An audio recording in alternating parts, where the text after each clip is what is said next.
Hello everyone, I am Dr. Pallavi Diple. I am consultant gynecologist and fertility specialist in Oasis Fertility. हमारे infertility series में आज हम बहुत important topic पे बात करेंगे। बहुत बार जो हमारे पेशेंट्स रहते हैं वो हमें पूछते हैं कि उनके इसमें ओवुलेशन हो रहा है या नहीं हो रहा है, वो कैसे टेस्ट करें। हमने हमारे लास्ट वीडियो में फॉलिकुलर मॉनिटरिंग के बारे में बात की थी। उसमें हमने बताया था कि हम सोनोग्राफी में ओवुलेशन डॉक्यूमेंट कर सकते हैं, ओवुलेशन चेक कर सकते हैं, बट हर बार पॉसिबल नहीं होता पेशेंट को सोनोग्राफी के लिए आना। उस टाइम पे पेशेंट को पता होना चाहिए कि उनका ओवुलेशन कब हो रहा है, कब नहीं हो रहा है।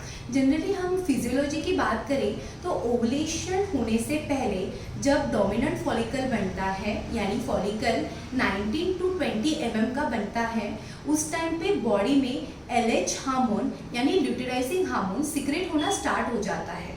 इसीलिए जब हम ओवुलेशन टेस्टिंग की बात करते हैं उस टाइम पे हम ये LH पीक को डॉक्यूमेंट करते हैं, उसकी टेस्टिंग करते हैं। तो अब हम जानेंगे ये वीडियो में कि हमने कब ओवुलेशन टेस्टिंग करनी चाहिए, ये ओवुलेशन टेस्टिंग हम घर पे कैसे करें और ये टेस्टिंग करने का सही तरीका क्या है। तो सबसे पहले हम जानेंगे कि फीमेल ने ये ओवुलेशन टेस्टिंग कब करनी चाहिए। जो फीमेल जिनके पीरियड रेगुलर है यानी 28 डेज 30 डेज में आ रहे हैं, वो उनके पीरियड का फर्स्ट डे से नेक्स्ट पीरियड का फर्स्ट डे ये जो साइकिल रहते हैं, यदि किसी के ये 30 डेज की साइकिल है तो उन्होंने ओवुलेशन टेस्टिंग करना first day of last period के हम यदि पीछे जाए लाइक 17 डेज पीछे जाए तब उन्होंने टेस्ट करना चाहिए।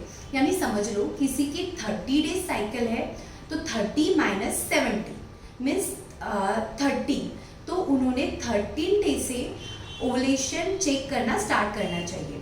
अभी कुछ पेशेंट हैं जिनमें पीरियड इरेगुलर आ रहे हैं, यानी किसी साइकिल में 30 डेज में आ रहे हैं, किसी साइकिल में 32 डेज में आ रहे हैं, किसी साइकिल में 34 डेज में आ रहे हैं, तो उन्होंने ये तीनों का एवरेज लेना चाहिए। यदि मान लो इन तीनों का एवरेज 32 आता है तो 32 - 17 पे उन्होंने ओवुलेशन टेस्टिंग करनी चाहिए, यानी डे 15 से उन्होंने ओवुलेशन टेस्टिंग करना स्टार्ट करना चाहिए। अभी हम जानेंगे कि ओवुलेशन टेस्टिंग हम घर पे कैसे करते हैं। तो ओवुलेशन टेस्टिंग करने के लिए हम ये या ऐसे कोई भी ब्रांड की LH ओवुलेशन टेस्ट की यूज़ कर सकते हैं। इसमें बहुत सारे स्ट्रिप्स रहते हैं। हमने इसमें से एक स्ट्रिप्स को लिया, सेम इसमें हम लोगों ने यूरिन सैंपल लिया। जनरली मॉर्निंग का यूरिन सैंपल लेने की ज़रूरत नहीं है। LH सर्च चेक करने के लिए 10 AM से 12 PM का जो टाइम है उसमें भी आप सैंपल ले सकते हो। ये किट में 2 लाइन्स रहती है, एक कंट्रोल लाइन और एक टेस्टिंग लाइन। ओके, यदि हमने ये सैंपल लिया और हमने यूरिन सैंपल एक यहाँ पे एक टनल रहता है उसमें ड्रॉपर से यूरिन सैंपल ड्रॉप किया है, हमें वेट करना है 3 सेकंड के लिए।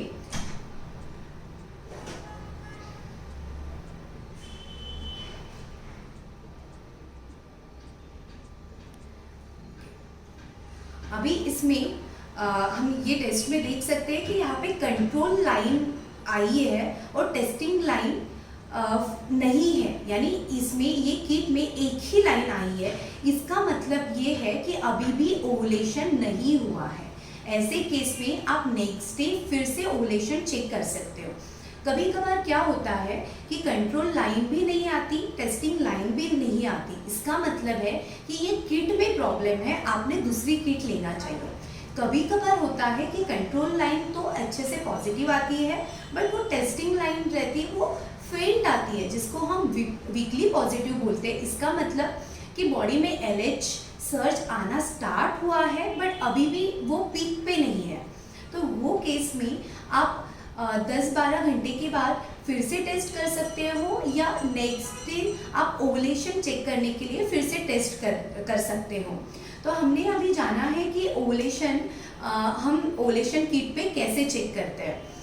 ओवुलेशन प्रेगनेंसी रहने के लिए ओवुलेशन होना बहुत इंपॉर्टेंट है। यदि ओवुलेशन नहीं होता है दैट मीन्स प्रेगनेंसी नहीं रहेगी, क्योंकि ओवुलेशन होने के बाद ही फॉलिकल से जो एग है वो हमारे फैलोपियन ट्यूब में आने के लिए रेडी होता है।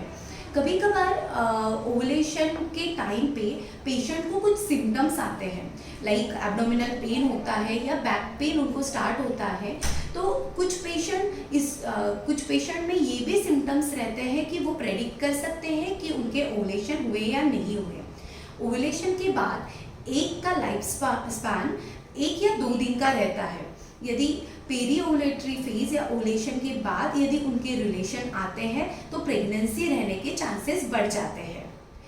सो हमने ये वीडियो में ओवुलेशन के बारे में, ओवुलेशन किट के बारे में, होम ओवुलेशन टेस्टिंग के बारे में जाना है। हमने हमारे लास्ट वीडियो में ओवुलेशन सोनोग्राफी से कैसे पता चलता है, हमने फॉलिकुलर मॉनिटरिंग कैसे की, इसके बारे में जाना था। हम हमारे नेक्स्ट वीडियो में इनफर्टिलिटी के रिलेटेड बाकी टॉपिक पे डिस्कस करेंगे। Thank you so much.